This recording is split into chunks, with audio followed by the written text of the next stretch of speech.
Hi everyone and welcome back to the channel where today I'm going to be ranking the Lightwater Valley Rollercoasters as of when I visited in 2018 and also talking about some of my other favourite attractions that I did at the park. First things first, I just wanted to say it's really nice to be back and filming. I've taken a very short two-week break from making videos just for some me time again. I've been going through a few personal things and I needed that time, but I'm now ready and focused to be back creating videos for you guys, so it's really nice to be back. And I'm really excited to do this video, as obviously after I've had this planned for a few weeks now to kind of talk about the roller coasters at Lightwater Valley and other things I enjoy at the park. There's obviously been the big announcement that all the thrill rides have basically been removed from the park. The Ultimate won't be operating and they're going to be focusing more on the family market, which there's a lot of mixed opinions. They're obviously doing it for their own good reasons, but as a thrill seeker I'm very sad as there's a lot of rides there that I really enjoyed. Ultimate, Eagle's Claw, but more about them in the video. But I just hope that their visions and this move they've made work out for them and we don't lose another parkers. I think that would be the saddest thing to come of it, even though we've all lost like the Ultimate and other roller coasters we love and other attractions we love. I think it'll be really sad to see the park shut as well. But anyway, enough of that, let's get straight into ranking those roller coasters. In at number 5 is Little Dipper, which is your bog standard caterpillar cred, and there's no shaming or hating putting this as the last credit, as we all love a caterpillar cred or a wacky worm. They're kind of, they come with the territory of coaster enthusiasts, that if you want the creds you've got to go on these, but it is just the standard layout, and compared to the other rides that were at the park, obviously I'm not going to rate this like better than the Ultimate, otherwise I think there would be something wrong with me. But hey, who knows, someone out there might prefer this to stuff like the Ultimate, so no hate to anyone, this is just my personal opinion. Obviously I think the train's really cute. It looks a bit nerdy with like the little glasses on, and it's great for kids. It's great fun for a first roller coaster for younger kids, and with the move they've made into their family market now, this is a fantastic coaster, or first coaster in their lineup for kids. And yeah, it's just a bit of fun, isn't it, going on a wacky worm? There's not really much else to say other than it's fun.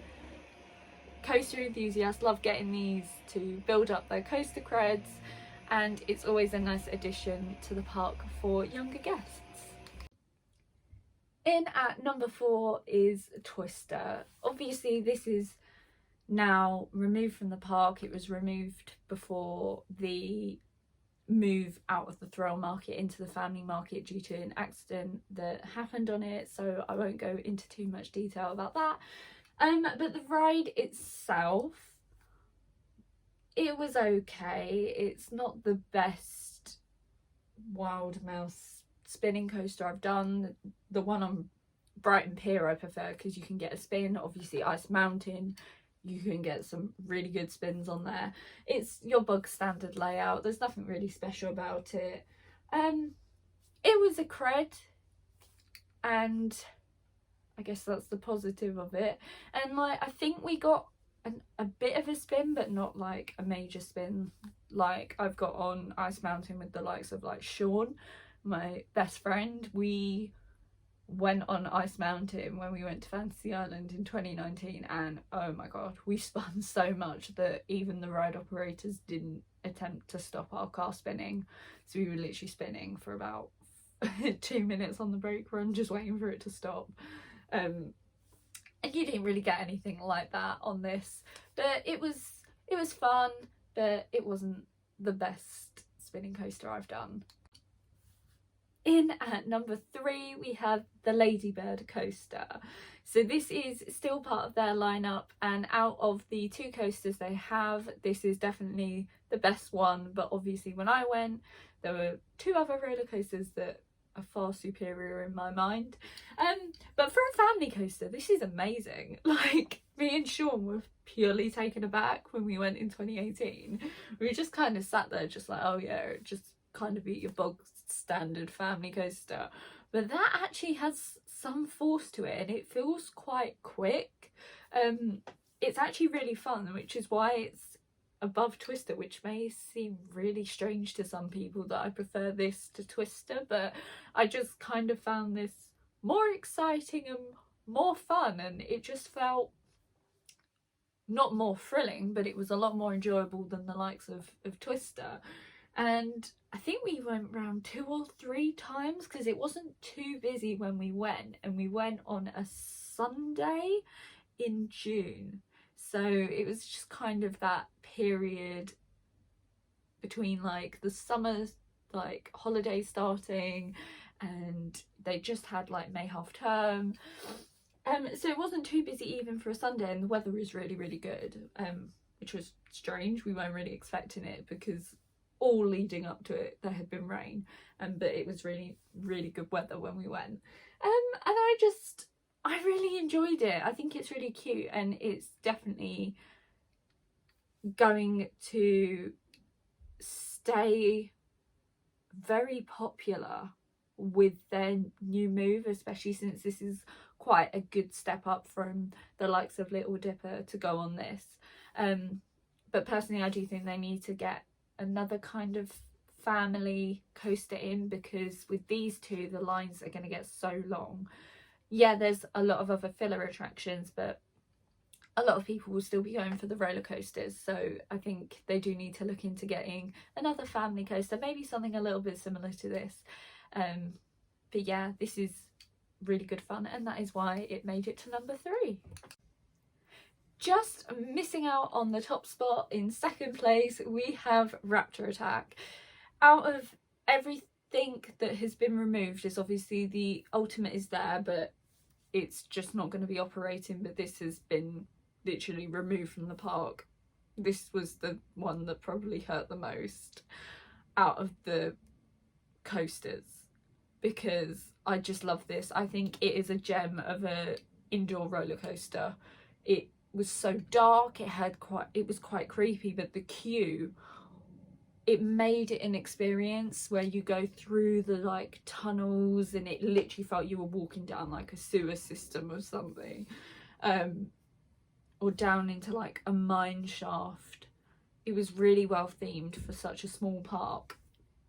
And then the ride where it was really dark, and then these raptors would just kind of like light up next to you. It was just insane. I actually remember like the first time I did it, I was actually quite scared, because when the theming lit up, there was always like some kind of gory man in like the raptor's like claws or wings or whatever you want to call it, and yeah, that freaked me out. But the coaster was just so good, and I really grew to love and appreciate that theming, especially when I started to enjoy like scare attractions more. I preferred like that kind of gore and horror and dark storyline to the ride, and I think this is kind of a bad move, as yeah, it was thrilling, but it was also a family coaster. So I don't really know what to make of it. I hope another park can grab this so we don't completely lose it altogether, as I think it would fit in quite well with maybe Pleasurewood Hills, or I'm trying to think of a park it could go to. Chesington need a new coaster, an indoor coaster would be quite good, or Thorpe. This at Thorpe Park ramped up a bit with like the gore or the horror would be really good. But I just feel really sad. Like, I don't know what else to say. It's just that it was one of the best indoor coasters we have, indoor rides we have, one of the best family coasters we had in this country. So I'm really sad that it's shut. And yeah, I just want to rewind to 2018 so I can go back round it a couple more times if I knew that would be the last time I went on it. But yeah, hopefully another park will save it from disappearing for good, because there's a place for it on this UK theme park market, and it would be sad to see it go for good. Of course, in the top spot, it is the ultimate. This, I'm so sad again that this is no longer operating. Like, it's gutting, because this was such a unique ride for the UK market, and I know I have a lot of friends who were yet to go on it and now they can't, and like, that's devastating, because this thing is bonkers. It is insane. It is one of the craziest but most fun coaster experiences that was available in the UK. Like, there's no beating around the bush with this one. This was crazy. The first half of the ride was okay. It wasn't amazing. It's that second lift hill where you just disappear into the forest and you go round the trees at like crazy speed, and it's a bit brutal, a little bit rough. Like, you will come off with bruises, like the way the restraints are, but it's worth it. It was worth it. It will always be worth it, even though it's not operating anymore. And it was made by British Rail. Like, that's insane. Like, that is crazy that a train company created this monstrosity. And I say that with a lot of affection. It is a lovable monstrosity, because that thing is bonkers. It was the longest roller coaster in Europe, I think, and obviously in the UK. It went on for like ages. Like, I think it went on for a good 4 or 5 minutes, but that second section was just amazing. Me and Sean were just purely taken aback, because we'd heard that it was mental, but we weren't expecting it to be quite that mental. After you come off that second lift hill and you disappear into that forest, oh, it's wild. I love it.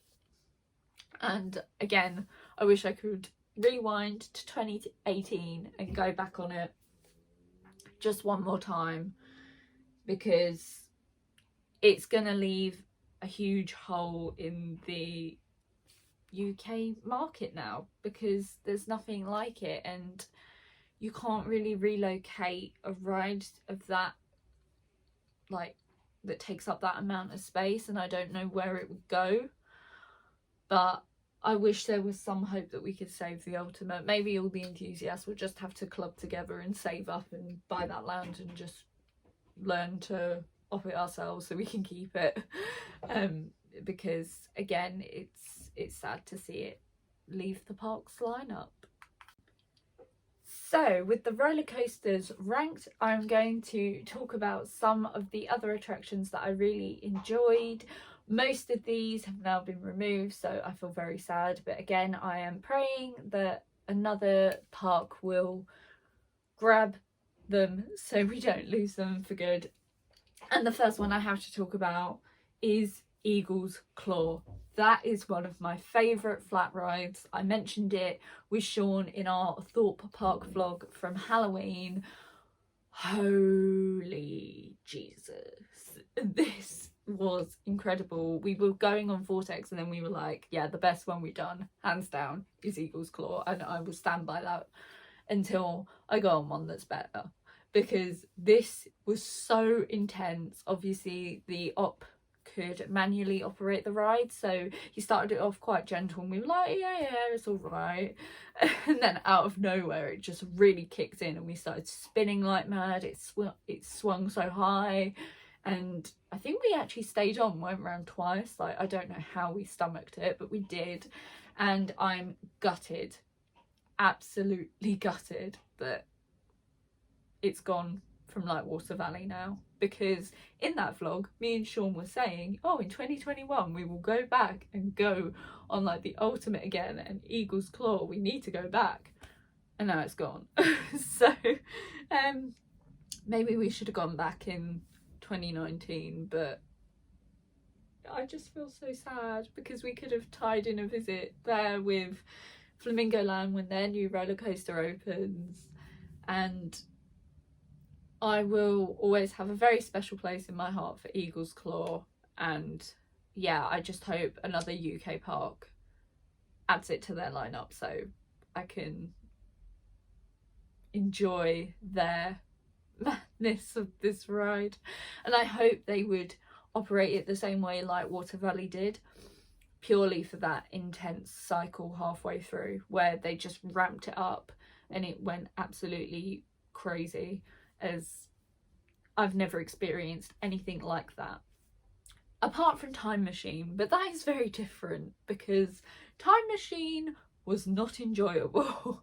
This intensity was. Like, there is a very fine line between finding this enjoyable and Time Machine enjoyable. But yeah, it is still to this day one of my favourite flat rides, and here's hoping, fingers crossed, there is a chance to get back on it at some point in the future. So one of the funniest moments from our visit to Lightwater Valley was on the Wild River Rapids. So obviously these are travelling rapids. You can find a very similar, if not identical one at West Midlands Safari Park. Anyway, on this one we were like, yeah, we'll go on the rapids, it'll be fine. We were not expecting to sink. We literally came off of the lift hill and we hadn't even hit like one wave and the boat just started filling up with water, and we were like, wait, we're literally at the start of this, we're nowhere near the end.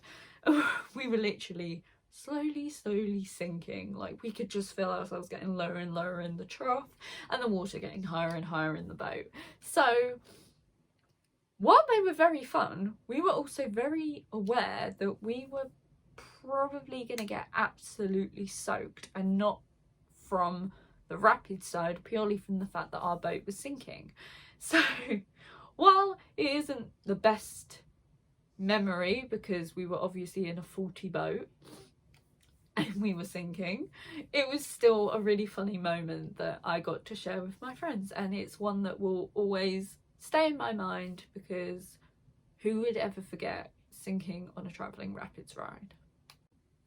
The next ride I really enjoyed was the Lightwater Valley Express, which is of course the miniature train that goes around the edge of the park and takes you around some areas. I think it takes you around like where the swan boats are and near the entrance, and that was just really relaxing. It was our kind of traditional thing to do. Once we'd had lunch, we would find some sort of transport ride to enjoy to let our food go down before we went back on anything too thrilling. It's the same principle as at Blackpool Pleasure Beach. Once we've had our lunch, we will go for a lap or two on the Pleasure Beach Express to let our food go down before we go back on any of the other rides. It just seems to be a tradition at these parks. And it was just really nice. It was a very old-fashioned kind of train. I quite like the vintagey kind of vibes. And it was just a perfect filler attraction for after eating food. Another ride that I loved was the Powder Kegs, which is very like 24 Drunken Barrels at Portaventura. Trying to think of other ones I've done. It's kind of a break dance that you would find on the funfair circuits, and it was just really good fun. And I like the fact it was themed to powder kegs. There was actually some kind of theming on it. It was just so fun, and I quite like it kind of whips you round and it can sometimes spin quite a bit, but it was enjoyable. Again, I never felt that confident on spinning rides, but after doing Eagle's Claw I was like, okay, if I can hack that, I can hack this. And honestly, it's not even remotely as intense as something like Eagle's Claw. And again, it was just a nice little attraction to kind of break up our day from constantly going around on like the ultimate Raptor Attack and Eagle's Claw and stuff like that. It was just a really nice little break from those kind of rides to go on something like that.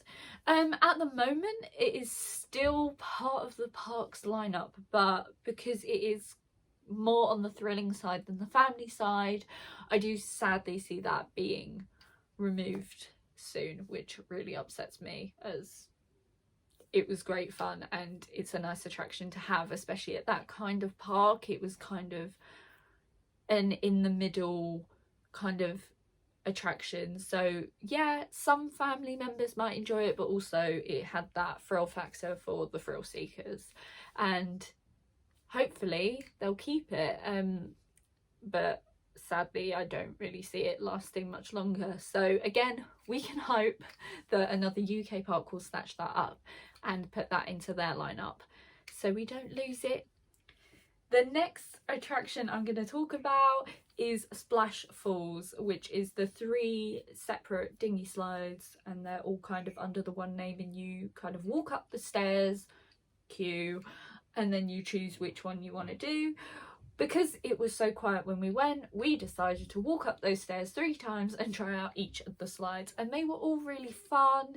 You didn't get too wet, you got a little bit of a splash, but it wasn't like a soaker and the water didn't come over the sides of the dinghy, so that was good. But I do remember that there was one on the end that was really steep, and I just remember I think I screamed the whole way down that. I don't even know why. It wasn't that scary, I just think it was because it was quite steep, it took me aback. And looking at it, it looked steep, but then when you were on it, it was a lot steeper, so it just kind of took me a bit aback. But I did enjoy it despite screaming the whole way down. And again, it's a nice attraction to break up your day, as they don't really have a huge log flume. Obviously they have the sinking rapids ride, as I like to call them, but they don't really have any like major water rides, so it's quite nice to break the day up and to go and try out the dinghy slides. And I believe they are still part of the lineup, which is good, as they're definitely very family orientated. It's not too thrilling, obviously, apart from maybe the steeper dinghy slide, but apart from that, they are a fantastic attraction and one certainly not to miss on your day out. The last attraction I'm going to talk about is Trauma Tower. So many of you will know, at Blackpool Pleasure Beach, we all love, me and my group of friends, to do a Krusty Krab takeover, which is the kind of kiddie drop tower. It takes you up and drops you. And we always say it's better than Ice Blast, because it is. You get a lot better force on Krusty Krab than you do on Ice Blast. That is a fact. Anyway, we decided to try the slightly taller version at Lightwater Valley, and it didn't disappoint. Again, it takes you up and it drops you 3 or 4 times, I think it was. Maybe more, I can't exactly remember. And they do have a lot of force for such a small thing and a more family orientated ride. It makes your belly feel tingly, which is a really weird feeling, but it's quite enjoyable at the same time. And yeah, it was again a nice little filler attraction to do. It was right next to Eagle's Claw, so I think we kind of came off of Eagle's Claw and then was like, let's do this as something a little bit tamer before we try out anything else at the park. And it was still pretty forceful for a kiddie's kind of drop tower, pretty much like Krusty Krab. And I think that's great that they've kept it in the lineup, as it's a little bit thrilling, but it's not too thrilling, that they would have had to get rid of it, as I think a lot of people will enjoy that on the lineup. Thank you all so much for watching my video ranking the Lightwater Valley roller coasters and also talking about the other attractions I enjoyed at the park. Again, it is really sad to see so many of the thrill rides being removed and to see the Ultimate now standing but not operating, but hopefully there may be some hope to save it, but I'm not too hopeful about it, which is really sad.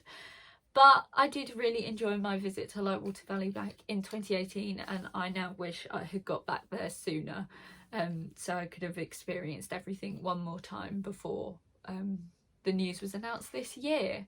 I do hope you've enjoyed the video. I'm really sorry if I've rambled on too much. It's been really nice to get back in front of the camera and to talk to you guys about something I'm really passionate about. If you have enjoyed, please do leave a comment down below if you went to Lightwater Valley, what your favourite roller coaster and attraction was, or if you didn't go, what you're most gutted on missing out on. If you haven't yet already, please do subscribe. I am back now for good. That was a really cheesy take, that reference that I did not mean to drop in this video, no pun intended. But I am back with more regular content, again, sit down videos, and hopefully a couple of videos where I go on a walk around my local area, as I was going to film one and then something happened and I haven't been able to film it yet, so that is coming up in the next couple of days. But for now, I have been Lou, and I will see you all in the next video. Bye!